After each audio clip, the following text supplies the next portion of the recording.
Hello, runners. Welcome to this special session for those who are preparing to run for marathon.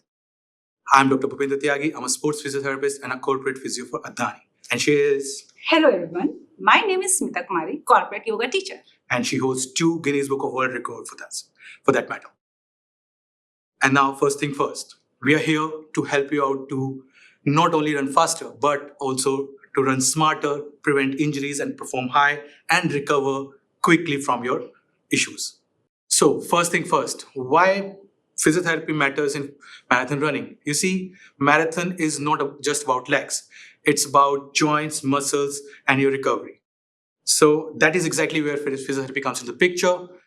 And it's not about injuries anymore. It is about prevention, preparation, and recovery. So, for that matter of fact, the game plan is like this. We divide marathon into 3 different phases: pre-marathon preparation, on-the-go run strategies, and post-marathon recovery. Pre-marathon phase. This phase started 5 to 10 days prior to your main event. This is the time to avoid overtraining. This is also the time when you can focus on regaining the muscle strength and prepare your recovery strategies. Mobility over mileage. During this period, you make sure that you reduce your training volume by 30 to 40% so that your muscles can regain the strength and get ready for the main event. Avoid last minute long runs or sudden increase in your training intensity, because that will going to deteriorate your muscles health and reduce your performance during the event. The second part of it is pre-run dynamic warm-ups. You should focus onto the dynamic warm-ups, hip mobility trainings, and recovery part. And this is the very part where we require Ms. Smita to demonstrate all those things. So pre-run warm-up drills, dynamic stretches. So I have divided these stretches into 3 parts: the upper body, the back, and the lower body. So we'll start with the upper body first. The first drill is shoulder circles. In this, you keep your hands on your shoulder. This has 3 different points to remember. 1, you keep your elbows close together. In the second point, you're going to take your elbows up and make sure your biceps should touch your ear. And in third one, your shoulder blades should squeeze each other and make a circle. So make as big circle as you can. Do it 5 times clockwise and 5 times anti-clockwise. That will open up this area of yours and let you move your shoulders freely. Second exercise is cross body shoulder stretch. So you keep your one hand up on the opposite side, and with the other hand, you're going to place it onto the outer side of the forearm and pull it towards yourself. While you're doing that, you'll get stretch in this region. Hold this stretch for 5 to 10 seconds. Since these are warm-up exercises, we are going to hold every stretch for 5, maybe 10 seconds maximum. You'll do it on both sides. Great. Now, the third one, this is called side stretch, in which you take your arms up above your head, interlock your fingers, and pull yourself up so that you stretch the whole latissimus dorsi of yours. Now you can move to any side of yours. Let's say she's moving on the left side. Make sure while you're doing that, you do not move your pelvis. So this should not go like this. This is not going to stretch anything. So pelvis should stay stabilized here, and you'll go down. You'll feel stretch in this whole region of yours. And you'll hold it again for 5 to 10 seconds and then move to the other side and do the same thing. And come back to the neutral. Do 3 to 4 repetitions of that. We're done with the upper body. Now we are doing the back, in which we are going to do some spinal twist, which is easy and everybody does that. You keep your hands onto your torso and now you twist from one side to the other side. While you're doing that, thing which you should avoid is moving your pelvis, because if you do that, there should be no twist on the back. So keep your pelvis stable and move to one side and then to the other side. Keep on doing that for 3 to 4 times or maybe 5 to 10 repetitions. After this, we'll be doing pelvic rotation. So you keep your hand on your pelvis and now you rotate your pelvis clockwise. While you're doing that, make sure you go all the way forward and all the way backward as much as you can while keeping your legs straight. So 10 times clockwise, 10 times anti-clockwise.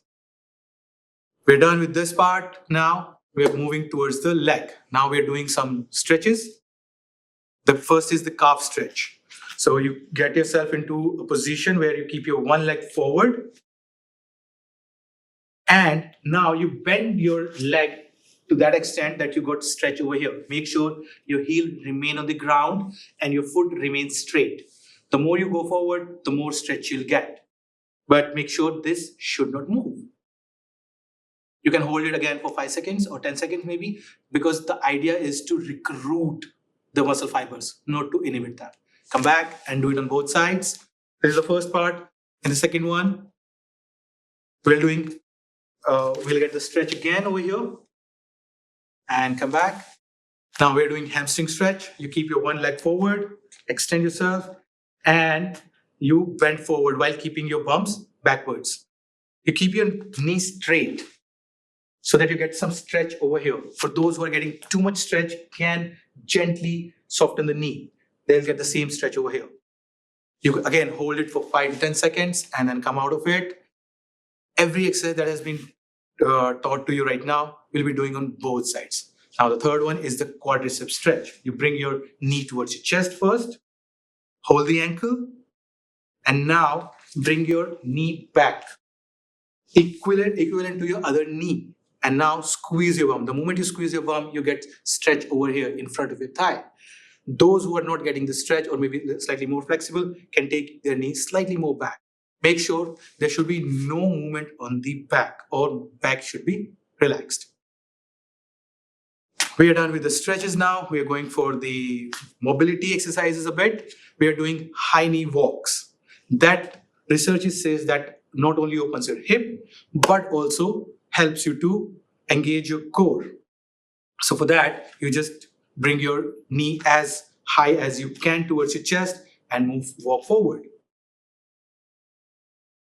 In the very same way, you can move backwards too. This will going to align your kneecap and avoid having knee pains.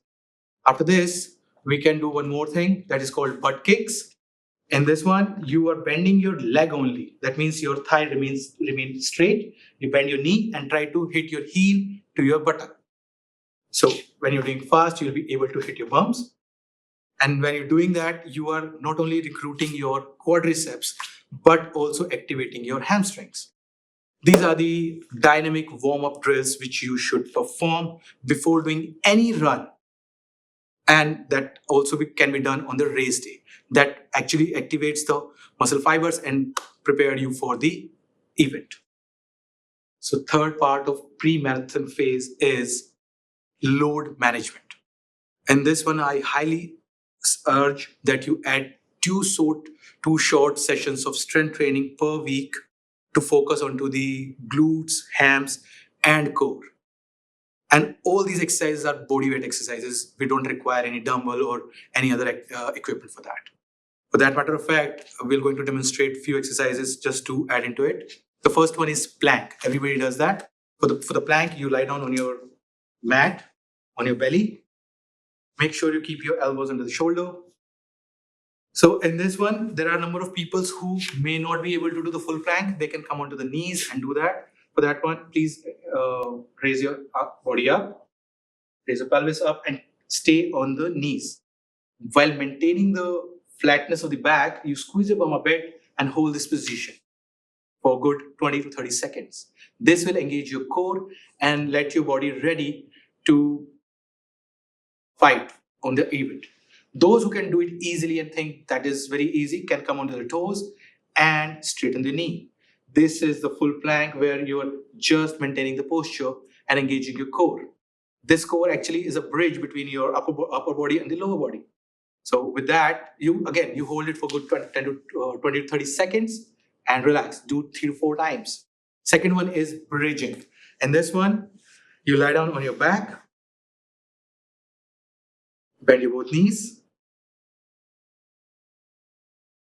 And now, very slowly, squeeze your bums to raise your pelvis up. And while you're doing that, everything comes up by itself. Maintain this position for good. Maintain this position for good 10 to 20 seconds. And those who can do it easily can raise their leg up and challenge yourself. And again, maintain this position for 30 to 40 seconds. Every exercise that has been told over here should be done both sides.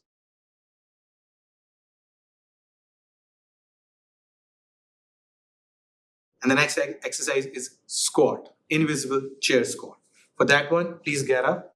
You stand up on your feet. So in standing, you just imagine there is a chair on which you're going to sit. Keep your feet hip width apart and sit as if you're sitting on a chair. Make sure your knee will never move ahead of your toes. This should be maintained for good 30 to 40 seconds. This challenges your quads and hamstrings together and strengthen them and prepare you for the main event. Those who can do it easily and wanted to challenge further can come into the single leg squats where you can just keep your weight on the one leg and then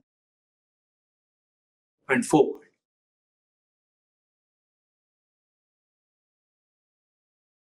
Again, hold this position for 20 to 30 seconds to let the muscles fibers get activated and get recruited. Let's come to the on the run strategies, which should be performed during marathon. The biggest mistake that I've seen is poor pacing and mid-race muscle fatigue. To prevent that, avoid doing too much, avoid running too fast in the beginning of your race. Make sure, remember, a well-paced runner is not only reduces its timing, but also reduces the risk of injury. Focus onto your running form. While you're running, make sure your shoulders are relaxed. Your arms should be moving forward, not crossing each other, so that you don't hit anyone or you don't hit yourself. Along with that, you need to make sure whenever you're running, you put your midfoot onto the ground, not running onto the heels. Because if you try to run on your heels, that means you're trying to run fast and you end up having pain in your shin bone. So that might lead to a complication called shin pain, or maybe your calf get too tight too quickly. Even after doing all these things, if at all you feel stiff, if you feel that, let's say, calf or hams got stiff, just take a pause of 20 seconds on any hydration point or anywhere. Just get yourself a little stretched, relax, take a sip of water, and get back to your run again. Please remember, stay hydrated throughout the time and maintain the electrolyte balance. You do not keep on sipping your water regularly. You do not need to feel thirsty to do that. This will safeguard you from cramps. We are done with this. Now we are moving to the post-marathon strategies. Yoo-hoo! You have done it. You have crossed the line. You have touched the finish line. This is absolutely fantastic. Congratulations. But remember, this is the point, the moment you stop running is exactly the point your recovery starts. So the first thing first, do not just collapse on the ground after finishing your race and gasp the air, because that will lead to pooling of the blood and may cause dizziness. Instead, keep on walking for 5 to 10 minutes, go to your recovery center, take some recovery food from there, have your carbohydrate and protein filled up with the energy in your body and get settled. But do not lie down. Once you're done with the warm walking, keep on walking for 5 to 10 minutes. After that, come to the point where we are going to do the cool down. Cool down means doing some gentle static stretches, which will be demonstrated again with the help of Ms. Smith. So let's talk about cool down stretches. These are the most important part of the game because your recovery depends on these stretches. The more good you're doing these stretches, the better recovery you will get. So these are the static stretches. When I say static, that simply means we are going to hold it for good 20 seconds at least. So we'll start with the first stretch, which is IT bend stretch. And this one, you cross your right leg over the left leg. You raise your right arm up. And now you bend towards the left. to get stretch in the right side of yours. While you're doing it, your pelvis will be moving away from you so that you'll get stretch here. That stretches your IT band. You'll hold it for good 20 seconds and then you come out of it and repeat it on the other side. Second thing is mountain pose, where we're doing calf stretches. So you get yourself into a mountain position. While you're doing that, your focus should be onto this area. So make sure your heel remain in touch with the ground and your ankle should be straight. So while you're doing that, the moment you come up towards closer to your chest closer to the ground, you'll get more stretch over here. Those who are okay with it, that's fine. Those who are tight can do alternate calf stretches. So that will stretch your calf, maintain this position for 10-20 seconds, at least 20 seconds, sorry, and then move on. Do it at least 5 to 10 times to get out of it. From here, we are moving towards the push-up position. From here, we are going to do the pigeon pose. You took your one leg forward and try to sit onto it. While you're doing that, you'll get stretch in front of your thigh and in the hip flexors. Those who are slightly mobile and getting less stretch can keep their hands onto the thigh and push backwards so that you get some more stretch over here. From here, we are moving forward to get into the hamstring stretch where you'll be sitting in long legs. Keep your one leg bent. And now you try to touch your toes. While you're doing that, you make sure your back remains straight and your knee also remains straight. For those who are having tight hamstrings, can slightly bend their knee to get the stretch, but make sure your back remains straight. From here, we're moving towards the glute stretch. That means you lie down on your back, cross your one leg over the other, hold the leg with your hands, the lower one, and try to bring that knee towards your chest. While you're doing that, you'll get stretch in this region of yours. Hold this position for good 10-20 seconds at least and do it repetitively on the other side. So this should be done at least 3 to 4 times. After doing all the cool downs, the stretches, mind it, active recovery is the game. Next 24 to 72 hours are very crucial because those are this is the time when your muscles recover from the soreness and your body get the neuromuscular restoration back. During this time, please avoid resting. There should be gentle movements. You keep on doing gentle movements, not too much, but keep on moving your body so that your body can easily restore the neuromuscular functions. Along with that, these evidences have shown that during 24 to 72 hours, your immune system also get a little compromised. So be alert with the illness and prioritize the sleep and nutrition. So in cool down, active recovery is the key. So next 24 to 72 hours are very crucial for that because your muscle soreness peaks during this time and resolves. Engage yourself into gentle movements to enhance metabolic and neuromuscular restoration. This is the time when your body behaves differently. You may use different tools to reduce the soreness, such as foam roller, ice baths, or compression socks to reduce the swelling. Evidences have also shown that your immunity has compromised slightly during this time. That means 24 hours to 72 hours. Make sure you stay alert with the illness and keep yourself hydrated and nutrition full. And prioritize your sleep too.